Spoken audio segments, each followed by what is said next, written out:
As Ombudsman of the Republic of the Philippines and Chair of the 2025 to 2026 Southeast Asian Ombudsman Forum, or SEAOF, it is my great honor to welcome you to this year's first SEAOF full members meeting. This event is particularly meaningful as we move from dialogue to action, strengthening SEAOF's identity and governance framework, advancing our strategic roadmap, and expanding opportunities for regional cooperation, knowledge exchange, and institutional excellence.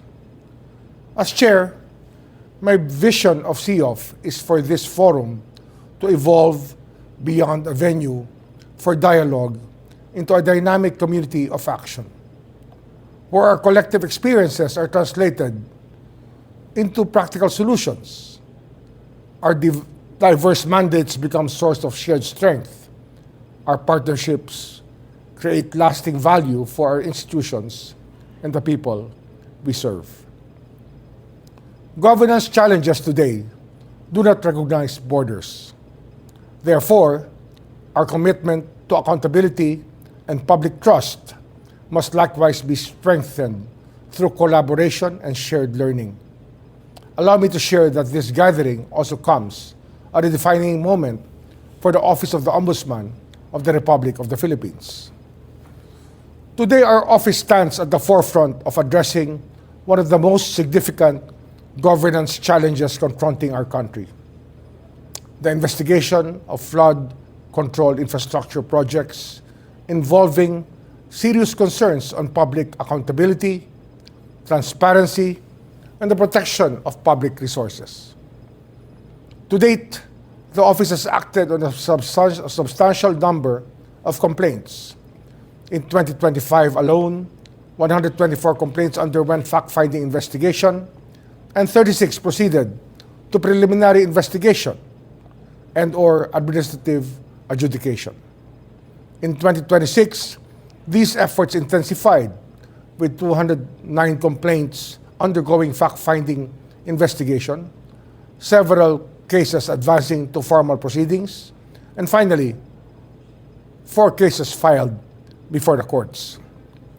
But beyond these numbers is a deeper responsibility to strengthen public trust and demonstrate that accountability institutions can respond with independence, fairness, professionalism, and resolve. This moment reminds us of why regional platforms such as SEAOF would matter. Later today, we will also mark another milestone in SEAOF's journey as we officially welcome the Office of the Sarawak Ombudsman as the forum's first associate member. To Chief Ombudsman Dator Shri Abdul Gafur Sharif and colleagues, thank you for your patience, trust, and commitment throughout this process since your expression of interest last year. Your admission is more than the completion of membership formalities. It is the beginning of a deeper partnership founded on shared values and a common aspiration to advance accountability and good governance across Southeast Asia.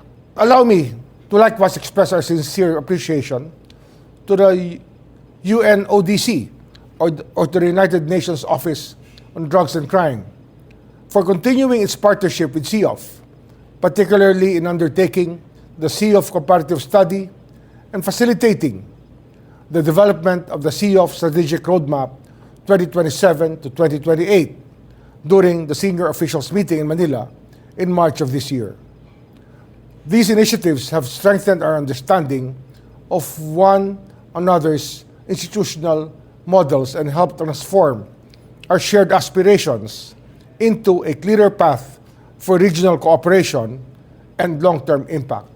I sincerely regret that I am unable to personally join you in Manila for this important occasion. My absence is due to equally urgent international commitments in advancing our common anti-corruption agenda. I have been invited by the United Nations Department of Economic and Social Affairs, the International Development Law Organization, and the Permanent Mission of Italy to the UN to speak at the 7th Global Conference on Sustainable Development. Goal 16 at the UN headquarters in New York. Immediately thereafter, I will proceed to Washington, D.C. to meet with counterparts and partners on matters equally important to strengthening international cooperation, institutional development, and the global fight against corruption. While I deeply regret not being physically present, I assure you that the officials and representatives of the Office of the Ombudsman of the Philippines, who are equally with you throughout this meeting, are fully empowered and committed to ensuring productive and meaningful discussions. I also extend my warmest congratulations to Chief Ombudsman Songsak Saichwa of Thailand on his election as Regional President of the International Ombudsman Institute of the Asian region.